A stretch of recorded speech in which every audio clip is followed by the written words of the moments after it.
Today we are making a Mexican casserole, or how I know it, Pastel Azteca. So, let's jump right into the recipe. Here I have boiling water with half of an onion, a bunch of celery, 3 garlic cloves, salt, 3 chicken breasts, has been washed.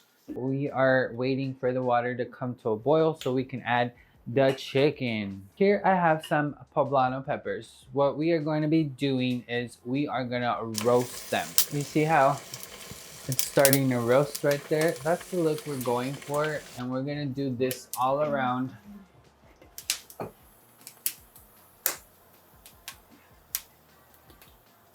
And we're going to constantly be flipping them so we can roast them consistently.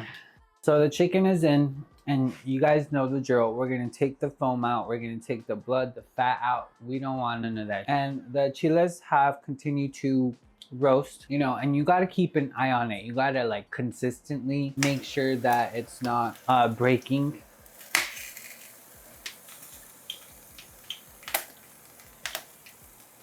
And I do have my burner on kind of like medium high to get, to get the chiles roasting a bit faster. You guys see, I'm constantly turning them, making sure they get roasted evenly.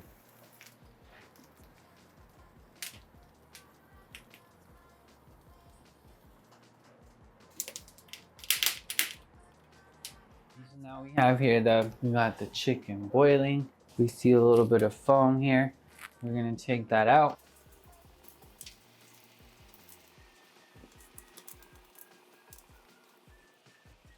The chiles are ready. We're gonna put them in a plastic bag so they can continue to cook, and they are more easier and accessible to peel. It's evenly roasted all around, so I'm gonna put it in the plastic bag. You guys are gonna see the magic. So we're gonna cover them just for 5 minutes. After 20 minutes, we're gonna turn the chicken off. For this part, we have here our Poblano peppers, and now we're just gonna peel them. So that's one of the reasons why we bagged it after we roasted them, just so this part of the pepper, the skin, the excess skin can come off easily. You can totally roast these in an air fryer. I'm not that kind of girly, but Now, these don't gotta be perfect.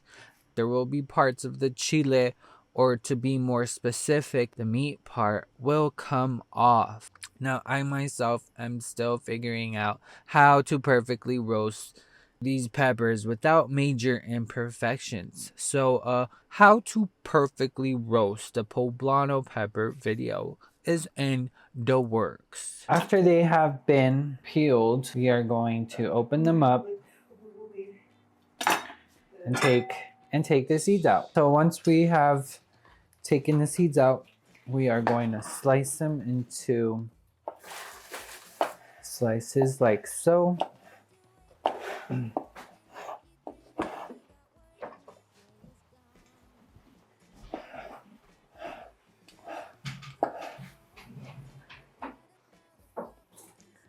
Okay, and we'll cut them in half, and then we'll put them aside. And we're gonna accompany them with jalapeno peppers.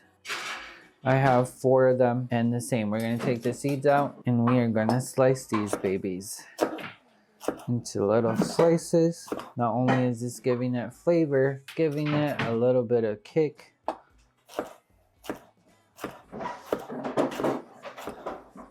For the finishing touches, we have 2 minced garlics, half of an onion. We are going to start boiling our salsa. We have here half of an onion, 3 garlic cloves, 4 Chile Guajillos. I've gone ahead and taken the seeds out, making sure there's no seeds, and 2 Serrano peppers. We're going to start boiling our chiles into the pot with Chile Serranos.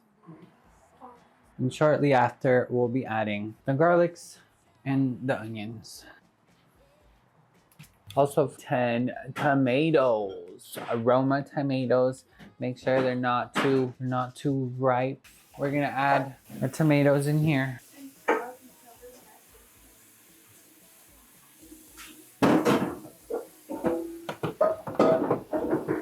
And a good way to know that your salsa is ready to go, the tomatoes have kind of like peeled in a way.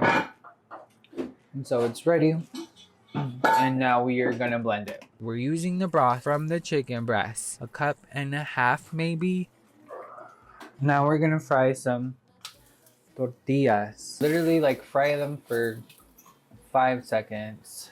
They don't need too much frying. Okay, and I have about 20 tortillas here that I've fried already. As seen here, girl, I got the Poblano Peppers roasting, the salsa boiling, and frying the tortillas. So when I said cooking requires multitasking, this is it, baby. To put this recipe into perspective, it is time consuming. I've edited in a way so that you, the viewer at home, can have a step-by-step. And I lie, it's more like 30 seconds when you're frying the tortillas. We're almost done, babes. After the chicken has been shredded, the poblano peppers have been roasted, peeled, sliced. The salsa has been blended. The tortillas have been fried. We also have 1 can of corn. Baby, we ready to bring it all together. Start with 1/3 teaspoon of butter. Both of these occasions, my burner was too high. We'll add 3 teaspoons of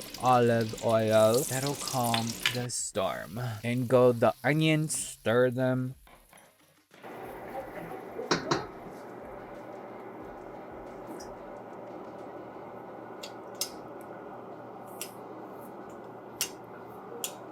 Shortly after, the jalapeno peppers. Next, the roasted poblano peppers. You'd think that all these peppers would make this casserole spicy. Not a tad bit.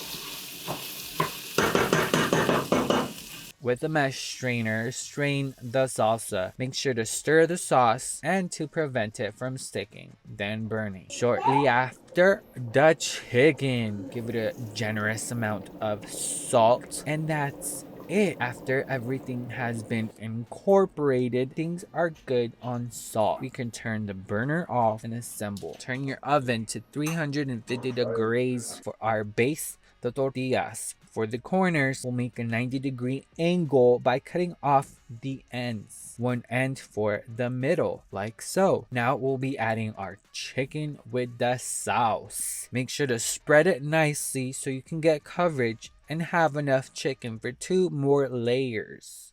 Next, crema mexicana, sour cream, Mexican, period, drizzle the crema across. Next, adding our cheese. I'm using mozzarella cheese this baby up. Okay, voila. Now we'll repeat the process for 2 more layers. Boom, boom, boom. 350 for 45 minutes. A view of the layers, and voila.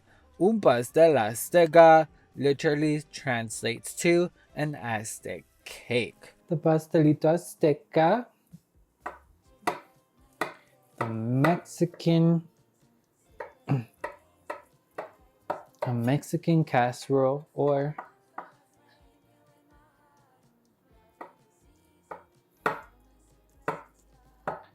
how should we call this? An Aztec casserole. Aztec cake. Shimmy, shimmy, ya, shimmy, ya, shimmy, yay. I recently bought this newer macro lens. This is so cool. Now, I do feel like the zoom can be more zoom in. That's my favorite part right there. But for now, we'll have fun with this one. And there you have it, ladies and gentlemen. Un pastel azteca.